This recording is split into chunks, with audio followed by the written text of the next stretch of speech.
আসসালামু আলাইকুম everyone, welcome back to our channel. আজকে আমি দেখাবো বড় একটি হাঁস মুরগির হাট বাজার অ্যান্ড এটা কোথায় বসে সেটার ডিটেলস।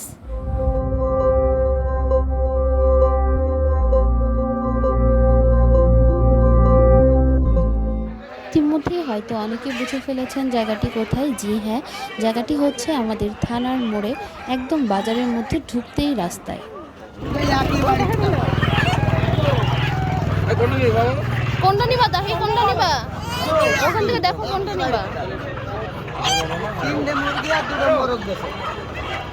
আমরা প্রতিদিন সকালে হাঁটতে যাই, তো শুক্রবার সকালবেলায় এই হাটটি বসে।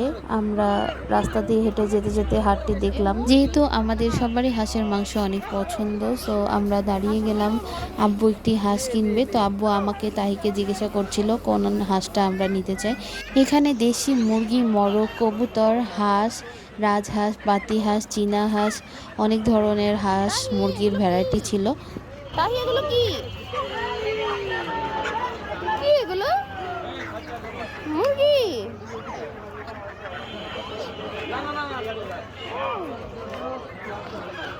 আল্লাহ, এই চলে গেল।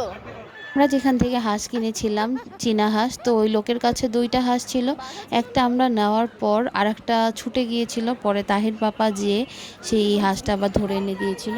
আর তাহির বাবু অনেক বেশি এক্সাইটেড হয়ে যাচ্ছিল, কারণ সে জীবনে প্রথম এত মুরগি একসাথে দেখলো। হাঁস মুরগি সব কিছুই সে অনেক পছন্দ করে, তো দেখে অনেক বেশি হ্যাপি ছিল। আব্বু এই যে টাকা পয়সা দিচ্ছে। আমাদের হাঁসটার ওজন ছিল অলমোস্ট 4 কেজি। দাহি দাহি, কি মা এটা? তুমি কোনটা নিবা?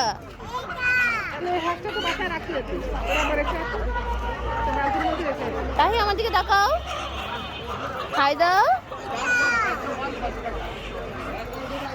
হাঁসের কেজি ছিল 500 টাকা করে। এখানে অলমোস্ট ওদের দাম ফিক্সড, ওরা দাম কমাতে চায় না, হয়তো 10-20 টাকা কমাতে পারে এই আর কি। আর এখান থেকে হাঁস কিনলে একটা সমস্যাও আছে যে তারা জবাইও করে দিবে না। জবাইও যদি করে নিতে চান তাহলে এক্সট্রা টাকা লাগে, আবার কোনো পরিষ্কার করার সিস্টেম নেই, সো বাসায় এসেই আমাদেরকে পরিষ্কার করতে হয়েছে। যেহেতু আমরা হাঁটতে বেরিয়েছিলাম, তো আব্বু হাঁসটা আগে বাসায় রাখতে গিয়েছিল। আমরা দুই বোনই ঢাকা থেকে আসার আগে আম্মু আব্বু আমাদের জন্য এখান থেকে হাঁস কিনে রেখে দেয়। হাঁসের মধ্যে চীনা হাঁসের মাংসটা একটু নরম হয়, আর তুলনামূলকভাবে গায়ে মাংসও বেশি থাকে। রাজহাঁস লম্বা হয় আর একটু শক্ত হয়, এজন্য আমরা চীনা হাঁসটাই পছন্দ করি।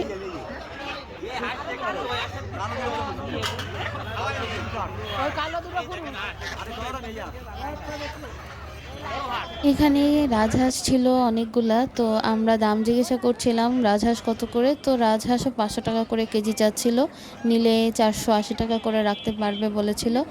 তো আমরা একটু দামাদামি করে চলে গিয়েছিলাম, যেহেতু আমাদের হাঁস কেনা হয়ে গিয়েছে।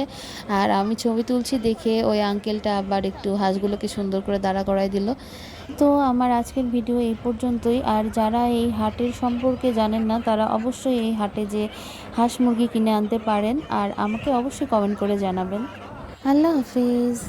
Please do like and subscribe our channel and press the bell button.